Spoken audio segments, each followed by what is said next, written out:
twin sons of Keth Prime cast harsh shadows across the execution platform as Commander Vex surveyed the line of condemned prisoners. 37 beings from a dozen different species knelt in the red sand, their hands bound behind their backs, with neural inhibitors that prevented any use of their natural abilities. The crowd of Kethran citizens had gathered to witness justice, their scaled faces showing satisfaction at seeing these rebels finally face their end. Among the prisoners, Captain John Blake kept his breathing steady despite the circumstances. The human had been captured 3 weeks ago during a failed rescue mission to extract civilians from this backwater mining colony. Now he found himself alongside freedom fighters, smugglers, and others who had dared to oppose the Kethran hegemony's brutal expansion across this sector. "Citizens of Keth Prime," Commander Vex announced, his voice amplified across the square. "Today we purge our world of those who would dare challenge the natural order. These criminals have conspired against your safety, your prosperity, your very way of life." The crowd cheered, their reptilian throats producing a harsh, guttural sound that echoed off the surrounding buildings. John noticed how many of them avoided looking directly at the prisoners, especially the younger Kethrans in the crowd. Even among a species known for their martial culture, public executions still carried weight. A small figure in the crowd caught John's attention. A Kethran child, no more than 7 or 8 in human years, had pushed through the adults to get a better view. Unlike the others, she stared directly at the prisoners with large, curious eyes.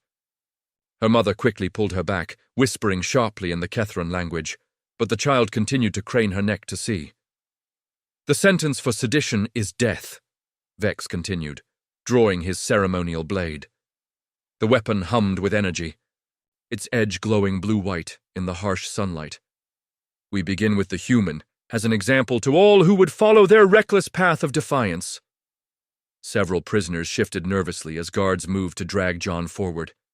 He had known this moment would come, had accepted it when he volunteered for the rescue mission. The civilians they had tried to save were already dead, executed days before his team had even arrived. At least his death might serve as a distraction, giving his surviving crew members a chance to escape the system. As they forced him to his knees at the front of the platform, John caught sight of the little girl again. She had somehow slipped away from her mother and moved closer to the execution stand. Her eyes were fixed on him with an intensity that seemed unusual for a child her age.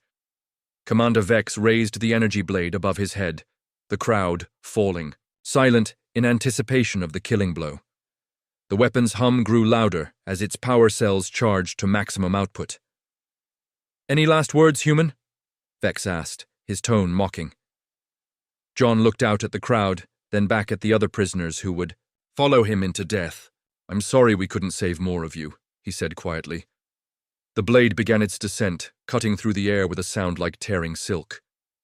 In that moment, as death approached, John heard a small voice ring out across the silent square.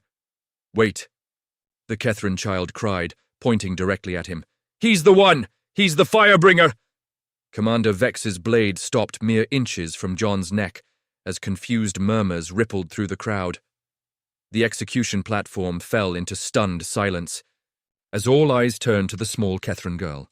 Commander Vex lowered his weapon slowly, his reptilian features twisted in confusion and irritation. The child stood among the crowd, her tiny hand still pointed at John Blake, trembling with what appeared to be fear and awe combined. "What did you say, child?" Vex demanded, his voice carrying across the square through the amplification system. The girl's mother frantically pushed through the crowd, her face a mask of terror. "Kira, come away from there. I'm sorry, Commander. She's just a child. She doesn't understand." "No!" The girl named Kira broke free from her mother's grasp and ran closer to the platform. "I saw it in the dream realm. He carries fire in his heart. The ancestors showed me!" A collective gasp arose from the Kethran citizens. The dream realm was sacred to their people, a mystical plane where their shamans claimed to commune with the spirits of their ancestors. For a child so young to claim such visions was unprecedented. Elder Thane, the colony's spiritual leader, emerged from the crowd. His ancient scales bore the ritual scarification of his office, and his presence commanded immediate respect. "Child," he said gently, "tell us what you have seen." Kira pointed at John again, her young voice carrying surprising authority. "In the dream realm, I saw great fires burning across the sky, ships falling like stars, and him," she indicated John, "standing in the middle of it all, flames dancing around him like pets. The ancestors whispered his name in the old tongue, Piran Keth, the Firebearer." Elder Thane's eyes widened. The name was from the oldest Kethran prophecies, spoken of in texts so ancient that most considered them mere mythology. According to legend, the Firebearer would come from beyond their world to herald a great change, bringing both destruction and renewal. Commander Vex scoffed. "Superstitious nonsense. This human is nothing but a criminal. The child has been listening to too many old stories." But Elder Thane was studying John with new interest. "Tell me, human," he said, "what is your trade, your profession among your people?" John, still kneeling on the platform with the energy blade hovering near his throat, found his voice. "I'm a starship engineer. I specialize in fusion reactors and plasma containment systems." "He works with fire," Kira said solemnly. "The fire that powers the skyboats, just like in the vision." The crowd began to murmur with increasing agitation. Some dismissed the child's words as fantasy, but others remembered the old stories their grandparents had told. The prophecy of the Firebearer was woven deep into Kethran culture, even if most had forgotten its significance. Elder Thane raised his staff, calling for silence. "There is a way to test this," he announced. "The ancient texts speak of signs that would identify the true Firebearer. Commander Vex, I invoke the right of spiritual inquiry." Vex's expression darkened. The right was an old law that predated the hegemony's rule, giving spiritual leaders authority to intervene in matters that might affect the colony's spiritual well-being. It was rarely invoked, but when it was, even military commanders had to defer to the religious hierarchy. "You would risk the security of this colony based on a child's dream," Vex demanded. "I would risk more than that to ensure we do not kill one whom the ancestors have marked," Thane replied firmly. "If this human is truly the Firebearer of prophecy, his death would bring catastrophe upon our people." The crowd had grown restless, some calling for the execution to continue, while others shouted for the prophecy to be tested. The other prisoners watched in amazement as their planned execution transformed into a theological debate. John found himself at the center of events. He couldn't fully understand.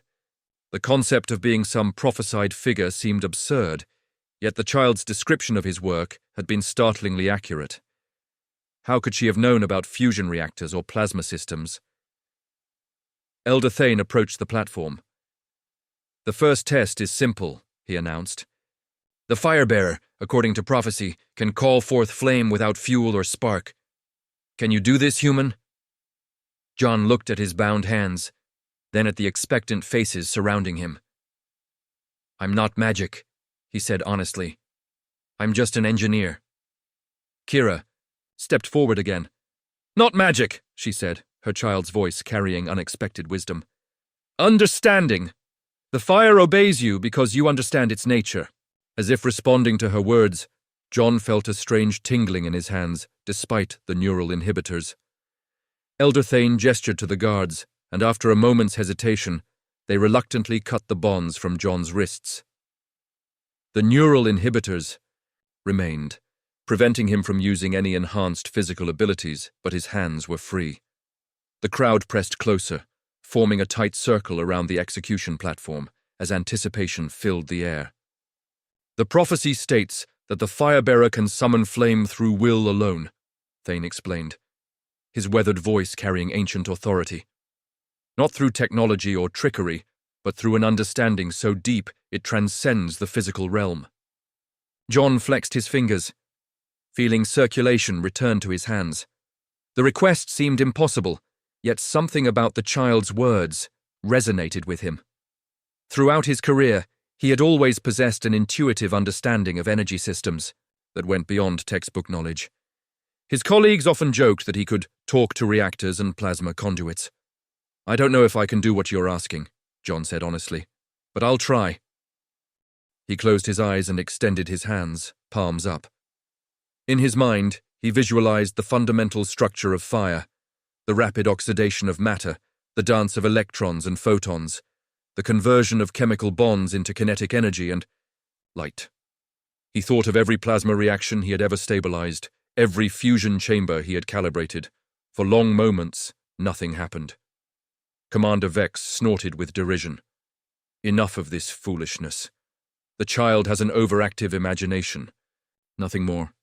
But Kira stepped closer to the platform, her young face intense with concentration.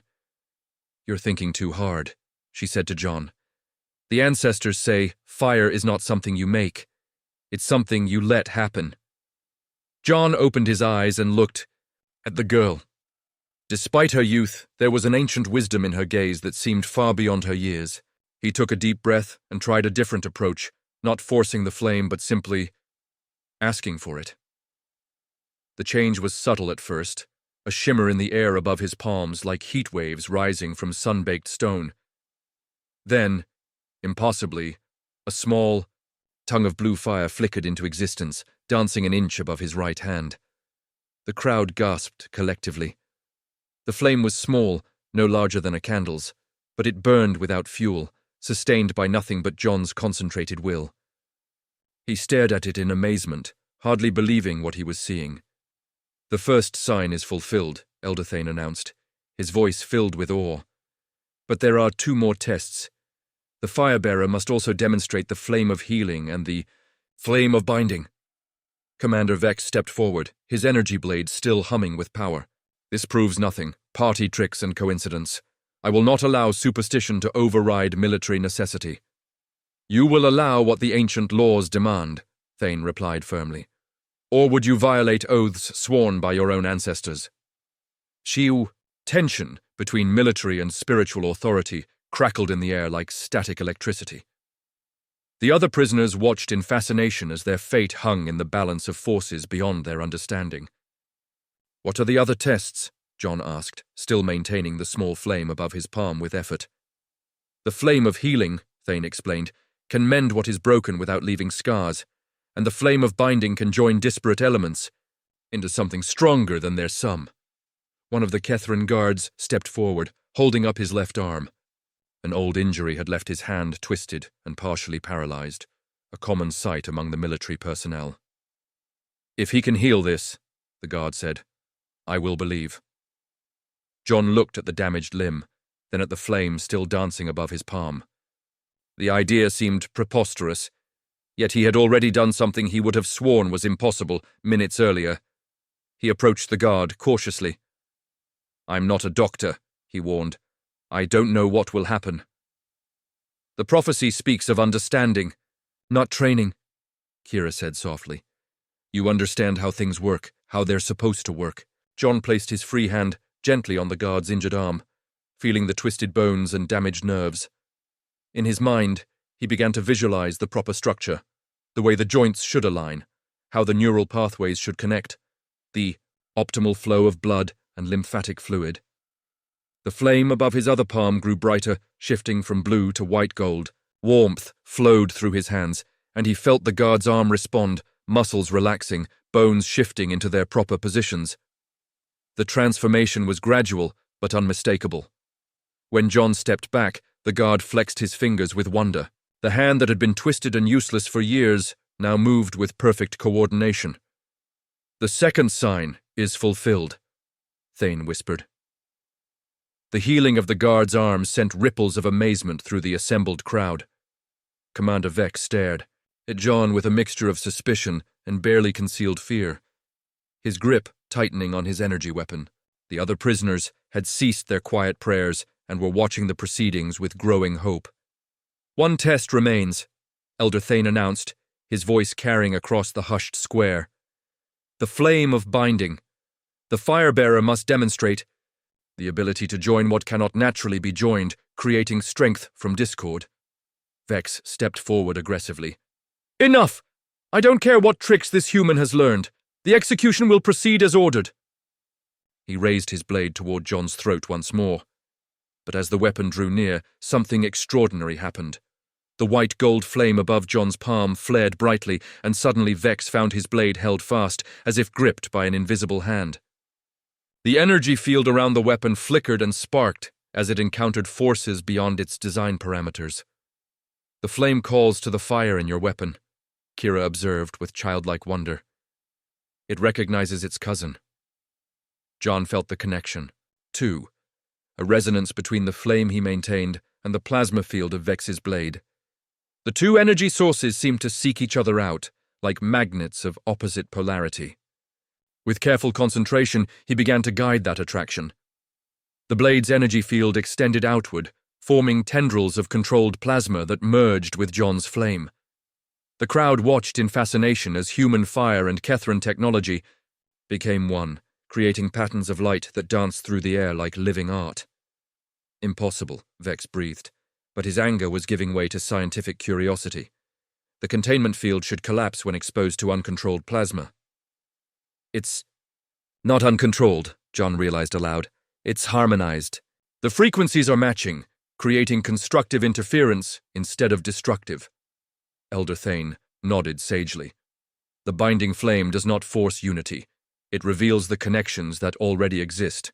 To demonstrate the principle further, John reached out toward one of the other prisoners, a Volcari rebel whose natural electromagnetic abilities had been suppressed by the neural inhibitors. As John's flame-touched fingers neared the alien's bound hands, sparks began to dance between them. "The inhibitors work by disrupting natural bioelectric fields," John explained, his engineering mind making connections even as he performed what seemed like magic. "But if I can create a sympathetic resonance..." The neural inhibitor around the Volcari's wrists began to smoke and spark. The device, designed to suppress electromagnetic phenomena, couldn't cope with the precisely tuned harmonics John was generating. With a shower of sparks, it overloaded and fell away. The Volcari flexed his clawed hands, blue arcs of electricity dancing between his fingers for the first time in weeks.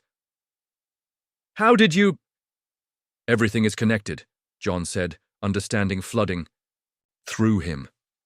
"Energy, matter, consciousness, it's all part of the same fundamental web. The flame doesn't create connections, it illuminates them." One by one, John moved among the prisoners, his enhanced flame interacting with their various natural abilities and the technology suppressing them. Neural inhibitors failed, restraints dissolved, and powers long dormant began to stir. But rather than chaos, a strange harmony emerged.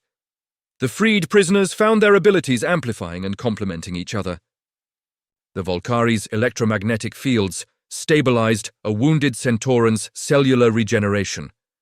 A Deltaran's telepathic abilities helped coordinate the group's movements without spoken words. Each being's unique gifts became part of a greater whole. "Commander," Vex watched in growing alarm as his carefully controlled execution transformed into something beyond his understanding. "This changes nothing," he declared.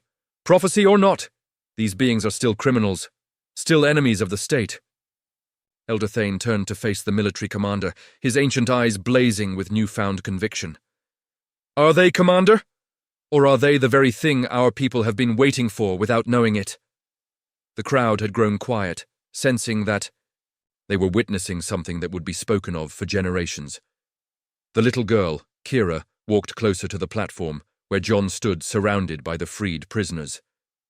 "The ancestors are singing," she said, in her clear young voice. "They say the fire has been lit, the change begins now." As if in response to her words, the twin sons of Keth Prime seemed to pulse brighter, and somewhere in the distance, the sound of approaching starships began to fill the air. The distant rumble of approaching vessels grew louder as three distinct formations appeared in Keth Prime's sky. The first consisted of sleek Kethran military craft, their angular hulls gleaming in the binary sunlight. The second group showed the varied designs of the rebel coalition, ships cobbled together from a dozen different technologies but united in purpose. The third formation was entirely human, their vessels bearing the distinctive markings of the Terran Federation. Commander Vex activated his communicator with sharp, angry gestures. "Command, this is Vex. We have multiple unidentified contacts. Approaching the colony. Request immediate backup.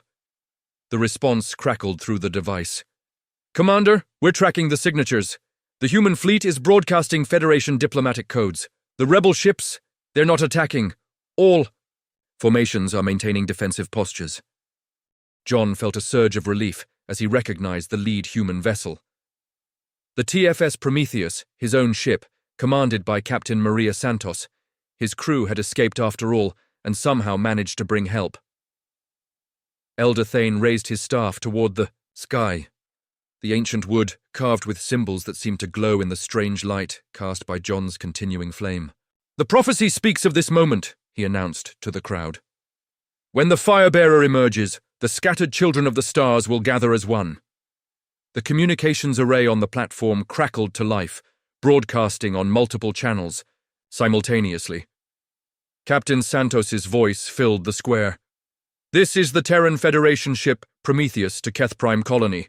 We're here to negotiate the release of captured Federation personnel and to discuss mutual security concerns. A second voice followed, speaking in the guttural language of the Krushan hegemony. This is War Leader Gask of the 3rd Rebellion Fleet. We offer the Kethran people a chance to join the free worlds in overthrowing the oppressors who have enslaved us all. Commander Vex's scaled features contorted with frustration. 2 separate factions, both claiming to want peace. They'll tear this colony apart between them. But John was still connected to the other freed prisoners through the strange harmonic resonances his flame had created. Through that link, he could sense something the others missed. The approaching ships weren't separate factions at all. They were beginning to resonate with each other, their various energy signatures finding common frequencies. They're not enemies, he said aloud, his voice carrying across the silent square. Look at their formation patterns. The rebel ships are moving to provide cover for the human vessels, while the human ships are positioning to shield the rebels from any hegemony reinforcements. Kira nodded enthusiastically. The binding flame reaches beyond this world. It touches all the fires in the skyboats. The little girl's words proved prophetic as the ships above began a complex dance of approach and positioning. What should have been a tense standoff between 3 hostile forces, instead became an intricate display of cooperation. The human vessels used their superior shielding to protect damaged rebel craft, while the rebels shared intelligence about hegemony patrol routes with the Federation fleet. Elder Thane observed this development with growing wonder. In all my years of studying the prophecies, I never imagined their scope would be so vast. The Firebearer doesn't just unite individuals, he harmonizes entire civilizations. The platform's communication system activated again, this time with a 3-way conference between the fleet commanders. Captain Santos spoke first. Commander Vex, we're prepared to discuss terms for the release of all political prisoners currently in your custody. War Leader Gask's deep voice followed. The Krushan offer protection to any Kethran worlds willing to declare independence from hegemony rule. But it was the third voice that surprised everyone. High Admiral Corvex of the hegemony's own 5th Fleet. This is High Admiral Corvex. I'm aboard the approaching Kethran vessels, and I'm here to witness what our scouts have reported about events on Keth Prime. Commander Vex stared at his communicator in shock. Admiral? Sir, I wasn't informed.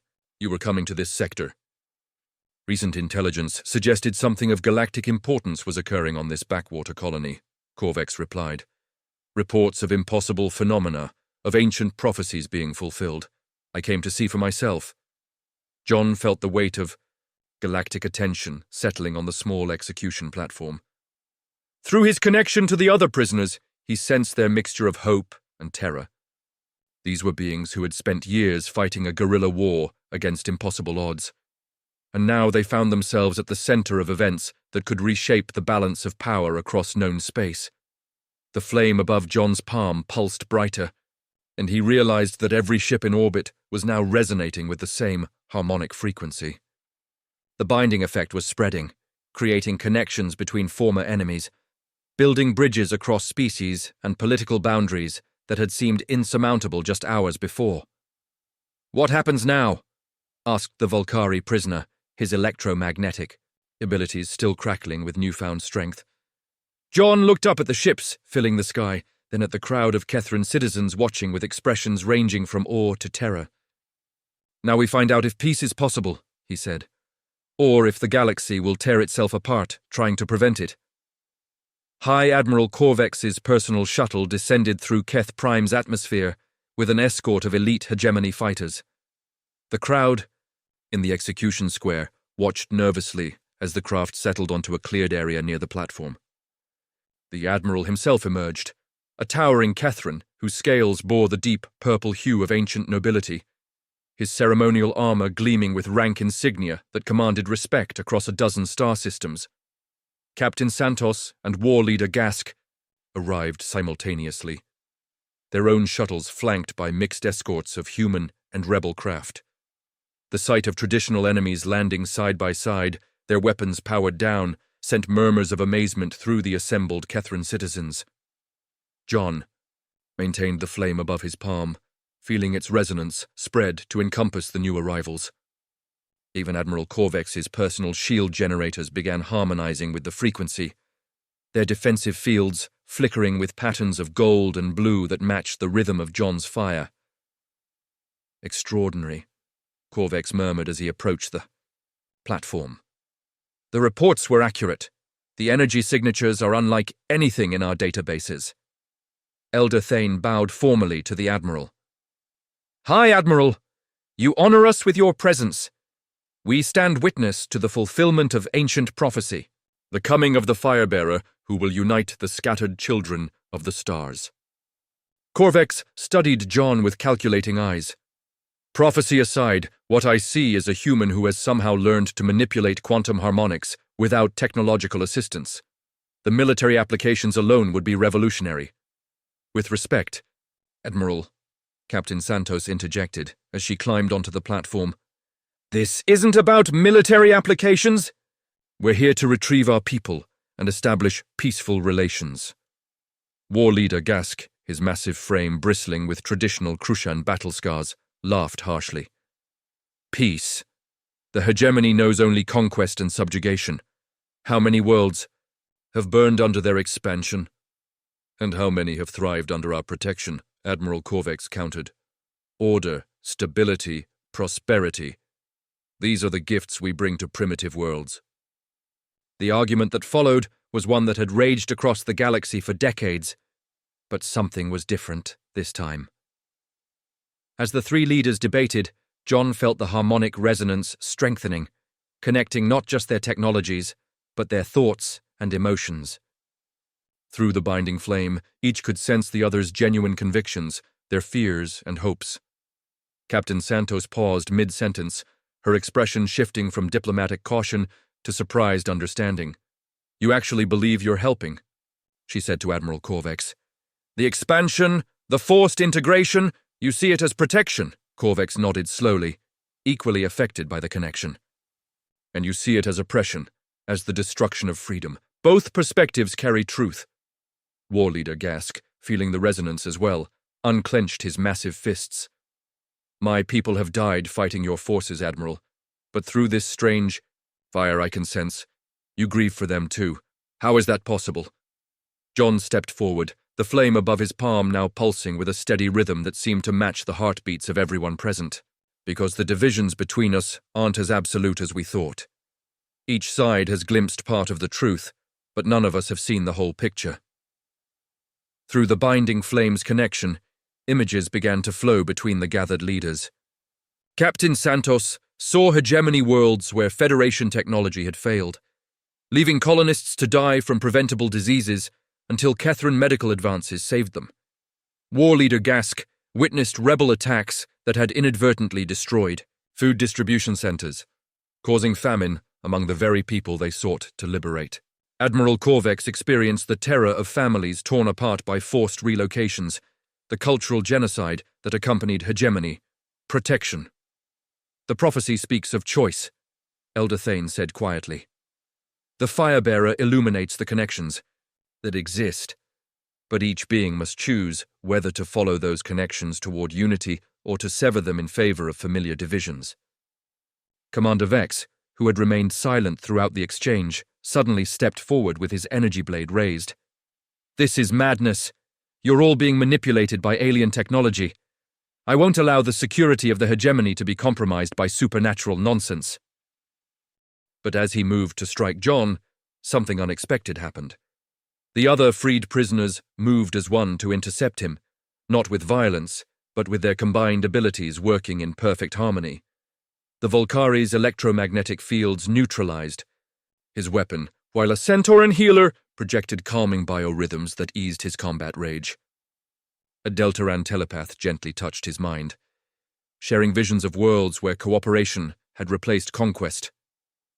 Vex stood frozen, his weapon powerless, tears streaming down his scaled cheeks as he experienced a lifetime of suppressed doubts and fears.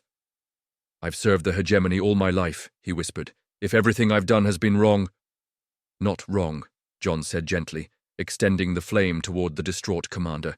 "Incomplete. You fought to protect your people, to maintain order in a chaotic galaxy. Those intentions had value, even if the methods sometimes caused harm." Young Kira stepped forward once more, her childish voice carrying ancient wisdom. "The ancestors say the choice is not between old ways and new ways. The choice is between broken pieces and the whole picture." Admiral Corvex looked around at the assembled representatives of 3 former enemy factions, all connected by the strange resonance of the human's flame. "If we accept this unity," he said slowly, "everything changes. The hegemony as we know it would cease to exist, as would the Federation and the Rebellion," Captain Santos added. "We'd be creating something entirely new." War Leader Gask nodded grimly. "Something our peoples might not accept. There would be resistance, possibly civil war." John felt the weight of the decision settling on all their shoulders. The flame above his palm flickered as doubt crept into his mind. Was unity worth the chaos it might unleash? The flame above John's palm wavered as the magnitude of the choice before them became clear. Around the platform, representatives of 3 galactic powers stood connected by harmonics that transcended technology and politics. But the bonds felt fragile against the weight of history and habit. "The transition won't be easy," John acknowledged, his engineer's mind already working through the practical challenges. "We're talking about restructuring the fundamental relationships between dozens of species, hundreds of worlds."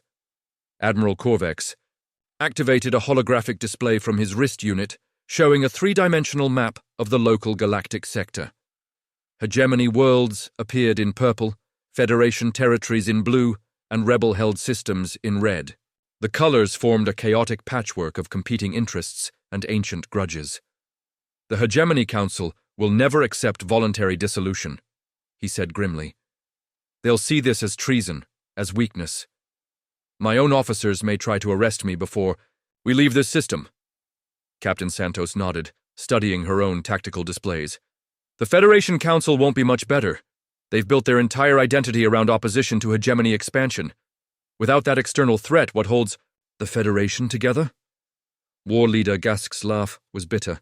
"At least you have governments to convince. The rebellion is held together by little more than shared hatred. Remove that common enemy, and we'll fragment into 1,000 warring factions." But even as they voiced their doubts, the harmonic resonance continued to strengthen. Through the binding flame's influence, each leader could feel the other's genuine commitment to peace, their willingness to sacrifice personal power for the greater good. More importantly, they could sense the growing network of connections spreading beyond the platform. "Look at your ships," Kira said, pointing to the sky where the 3 fleets maintained their unprecedented cooperative formation. "The fire has already reached them. Your crews are talking to each other, sharing stories, finding common ground." She was right. The communication channels between the fleets buzzed with chatter as human engineers compared notes with Kethran technicians, while Rebel scouts shared intelligence with Federation navigators. The harmonic influence was spreading through the ship's systems, creating connections that transcended official policy. Elder Thane stepped forward, his ancient staff glowing with reflected light from John's flame. "The prophecy speaks of a cascade effect," he said. "When the fire-bearer appears, The change spreads from world to world, system to system, until even the most distant stars feel its influence. As if to confirm his words, new signals began reaching the platform's communication array. Captain TK. Santos's eyes widened as she read the incoming messages. These are from Federation outposts across the sector. They're reporting spontaneous cooperation with former enemies, peace negotiations breaking out on contested worlds. Admiral Korvex received similar reports from hegemony command posts. Impossible, he muttered, but his voice carried wonder rather than disbelief. These are hardened military installations. They don't engage in unsanctioned diplomacy. The flame recognizes no boundaries, John realized. It's not limited by distance or politics. Every energy signature it touches becomes part of the resonance, and that resonance spreads to other energy signatures. War Leader Gask checked his own communication feeds and found similar reports from rebel cells throughout the sector. Ancient feuds were being set aside as former enemies discovered shared goals and mutual respect. The transformation wasn't being imposed from above by government decree. It was emerging naturally from the grassroots level as individuals made personal choices to connect rather than fight. This is how it begins, John said, understanding flooding through him. Not through treaties or conquered territories, but through individual decisions multiplied across millions of beings.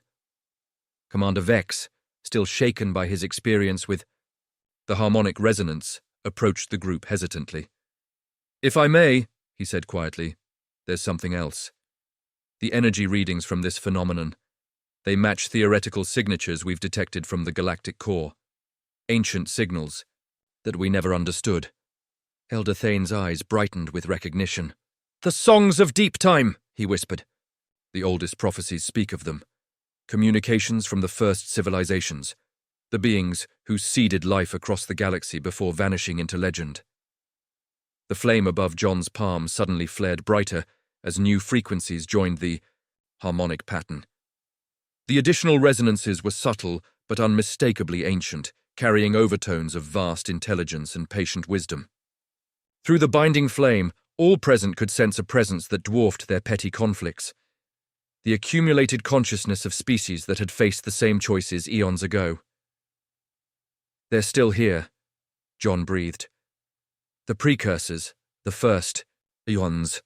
They've been waiting for us to grow beyond our divisions, to join the greater harmony they established. The communication with the ancient minds was wordless but profound, conveying concepts that transcended language. The cycle of conflict and growth that had shaped galactic history was not unique to their era. Countless civilizations had faced the choice between unity and destruction, and those who chose unity became part of something larger than themselves. Admiral Korvex straightened, his expression resolute. Then the decision is made. I'll return to the Hegemony Council and propose immediate dissolution of aggressive expansion policies. The Federation will support the transition, Captain Santos added. We'll share our resources and technology freely, and the rebellion becomes a construction effort instead of a destructive one, War Leader Gask concluded. We'll help build whatever comes next. As the three leaders clasped hands around John's flame, the harmonic resonance reached, a crescendo that seemed to echo across space itself. The small Kethran girl, Kira, smiled as if she could hear celestial music beyond normal perception. The ancestors are singing welcome songs, she announced. They say the children have finally come home. Above them, the combined fleets began. Coordinated departure, no longer three separate forces, but the first ships of a new galactic alliance. The execution platform, where prisoners had knelt awaiting death just hours before, had become the birthplace of an unprecedented era of cooperation. John extinguished the flame above his palm, but the harmonic resonance continued, now self-sustaining, as it spread through countless energy patterns across the galaxy. The firebearer had lit the spark, but the fire now belonged to everyone. In the weeks that followed, the transformation exceeded even the most optimistic projections. The Kethran colony of Teth Prime became the first truly integrated world, where former enemies worked side by side to build something unprecedented. Human engineers collaborated with Kethran scientists to develop new technologies that neither could have created alone. Rebel fighters retrained as peacekeepers, using their intimate knowledge of conflict to prevent it rather than wage it. The cascade effect spread faster than any ship could travel, carried by quantum entanglement phenomena that the ancient precursors had woven into the fabric of space itself. Within a month, 17 star systems had declared themselves part of the new galactic harmony. Within 3 months, that number had grown to over 200. Not everyone embraced the change. Hardline factions within all 3 former powers attempted to resist the transformation, leading to brief but intense conflicts. However, these struggles were fundamentally different from previous wars.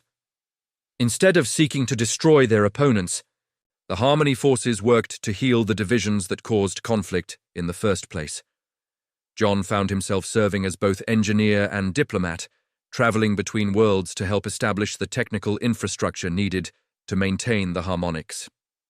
Resonance, but he was no longer unique. The binding flame had awakened similar abilities in thousands of individuals across hundreds of species. Each became a focal point for unity in their own communities. The little girl, Kira, grew up to become one of the Harmony's most gifted mediators, her childhood vision having evolved into an intuitive understanding of the connections between all living things. Elder Thane established the first Academy of Harmonic Sciences on Keth Prime, where beings from across the galaxy came to study the principles that made peaceful coexistence possible. Commander Vex, transformed by his encounter with the binding flame, became a leading advocate for restorative justice. His former prison camp was converted into a rehabilitation center where former enemies learned to understand each other's perspectives and work together toward common goals. As the years passed, the Galactic Harmony faced new challenges. Contact with civilizations beyond their sector brought fresh conflicts and opportunities for growth. The discovery of ancient precursor ruins revealed technologies that required unprecedented cooperation to understand safely. Environmental crises on multiple worlds demanded coordinated responses that transcended traditional boundaries. But each challenge only strengthened the bonds between member worlds. The harmonic resonance had become more than a technological phenomenon. It was a fundamental shift in how sentient beings related to each other and to the universe around them. Standing in his workshop aboard the orbital station that had become the Harmony's de facto capital, John Blake looked out at the stream of ships arriving from across the galaxy. Traders, diplomats, refugees, explorers, all drawn by the promise of a society based on cooperation rather than competition. The flame above his palm flickered to life once more, not because he willed it, but because it was needed. Somewhere, in the vast network of connected consciousness that now spanned thousands of worlds, another choice was being made, another division being healed, another step being taken toward the unity that the ancient precursors had envisioned. The execution that never happened had become the birth of something beautiful, and in the quantum harmonics that connected every star to every other star, the songs of welcome continued to play, inviting all children of the galaxy to finally come home. The Firebearer's work was complete, but the fire itself would burn eternal, carried forward by every being who chose connection over isolation, understanding over fear, and unity over the comfortable divisions of the past. In the end, that was humanity's greatest gift to the galaxy. Not superior technology or military might, but the simple recognition that all consciousness was connected, and that connection, once acknowledged, could never truly be broken. The Sci-Fi Story had no ending, only new beginnings, as each sunrise brought fresh opportunities for growth, cooperation, and the endless expansion of what it meant to be truly alive in a universe where everything touched everything else. And love was just another word for the force that held the stars together.